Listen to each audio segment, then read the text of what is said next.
Have you ever been up a large percentage on a stock and all of a sudden it just plummets and you left some money on the table? Or maybe you bought the dip, but it keeps on dipping. It's happened to me and many other traders that I know of. And let's face it, sometimes it's really hard to know when to take profit, and sometimes even harder to know when to cut a loss. But in this video, I want to dive a little bit deeper into how I make my trades and when I know to get out. So let's jump on in.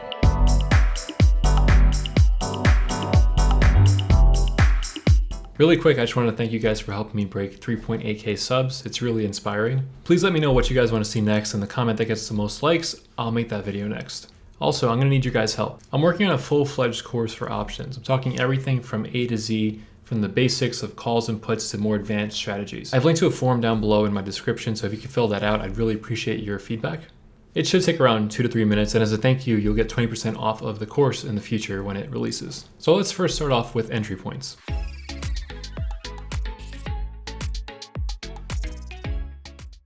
So when I trade, I'm looking at the daily chart foremost, and that's regardless of day trading or swing trading.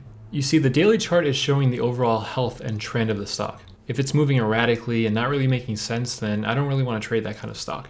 Think of it like an apple, and I mean a literal apple, not the stock. If the outside looks gross, then you're not going to even care about what the inside looks like. But if the outside looks good, then you might take a bite. Now I realize I have to finish this apple or it's going to turn brown. Sorry, back to the main point. The outside of the apple is like the daily chart. If it doesn't look good, then you don't want to cut it open and see what it's like inside. You would throw that apple out and get a better looking one and then probably eat that one or slice that one open. So one benchmark I'm using is that if the stock has failed our setup in the past 4 months more than 2 or 3 times, then that's not really a stock I want to be trading. Let's compare BABA versus ARK for that example. Here, BABA on the left versus ARK on the right. You can see for BABA, even though it's above the 180 SMA for the first part of this, there's points where if you entered, like let's say here, where it was above the 9-day SMA, sure, it rode up a little bit, but look how harshly it dropped here. And then it tried again, failed. And then I think like this, for example, this technically opened above the blue line, the SMA, but it still had a pretty bad drop off. And you can see, like, you know, we have a MACD crossover, RSI is low here. Like, these are pretty good factors to be buying in. But since it failed multiple times and it's just like so crazy, this is kind of a stock I really wouldn't want to trade. Versus look at ARK. Look how clean this run up is. You could have entered here where the RSI was pretty decently low, around 50.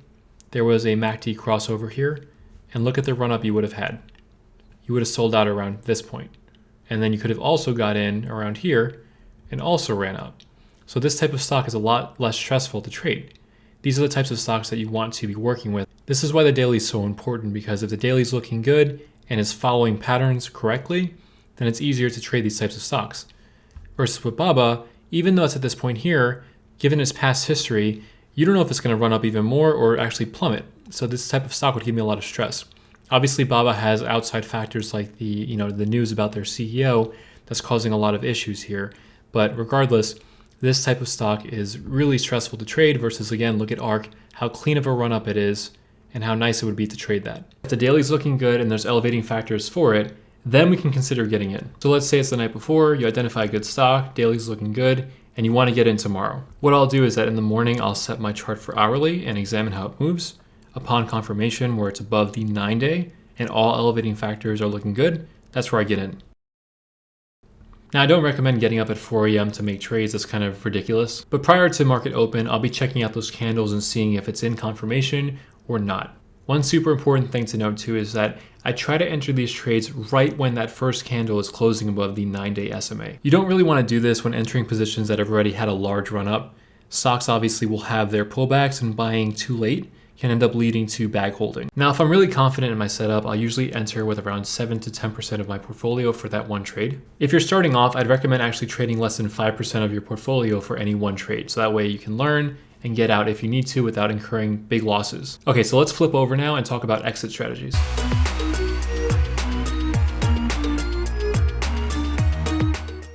As a quick refresher, the most conservative way to protect your gains and prevent further losses is to make sure that you're selling when that candle is under the 9-day SMA.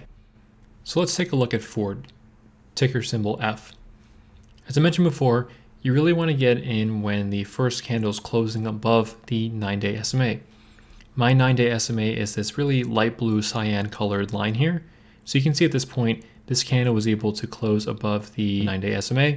If you bought in here, you would have had a really nice run up all the way to a high of 1215 from around 880. And you would have sold out around 1080 when it went under the SMA line here. But one thing you might notice is that you're leaving a lot of money on the table. You went from a high of 1215 to around 1080. So you might be thinking to yourself, man, I really wish I sold at 1150, 1199, but it's really hard to sort of make those moves sometimes. So what I did is that this is the daily chart, of course, on the left, but here is the hourly chart. I will say that if you did have a massive run up and you're happy with your profits, it's totally okay to sell out on validation on the hourly chart.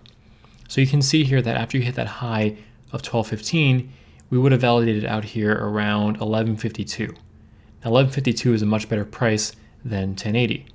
And you can see that the following days, it moved a bit sideways and then it kept on going down and down and down. And for example, no time during these days in the hourly chart was it above the blue SMA line. It was still kind of underneath all this time. And then finally, it started to enter around here. It still went under. And at this point, this date right here is 128. So if we look here, this is 128, which is that day where it's closing under the 9-day SMA. So typically this is the point where you would have sold, the rest of your shares that you're holding. Because if you would have held, you would have realized that it would have dropped even further. And then you don't really have that point to buy in, which is here, until February 3rd. And if we jump ahead to February 3rd here, you can see that, again, on the hourly chart, pre-market, we had those couple of candles that closed above the 9-day SMA. We could have bought in, and we would have been able to ride this up. And as you can see, it's continuing to ride up. There was a point here where it almost went under the blue SMA line, but it continued up. And it validated around here at 1152. So this would have been an okay point to take some profit. This right here correlates on the daily chart to around here. So this is a pretty big red candle.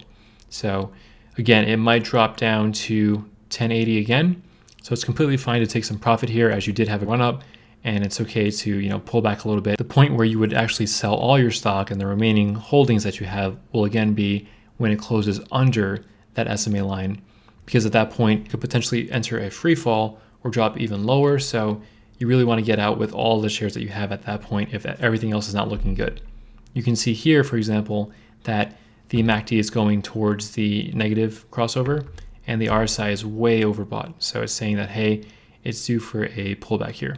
All right, so thank you so much for watching this video. I was considering making a video on shorting, but let me know if you guys have any interest on that. In the most simplest terms, when you short a stock, you'll make money on it when the stock actually drops in price, but there's obviously a lot more to cover than that. It also carries with it some big risks, but we can help mitigate those risks by using strategies. So yeah, let me know if you'd like to see that or anything else. I'm pretty much open to what you guys have to suggest. Great, so I'll catch you on my next video, and as always, keep on making great trades.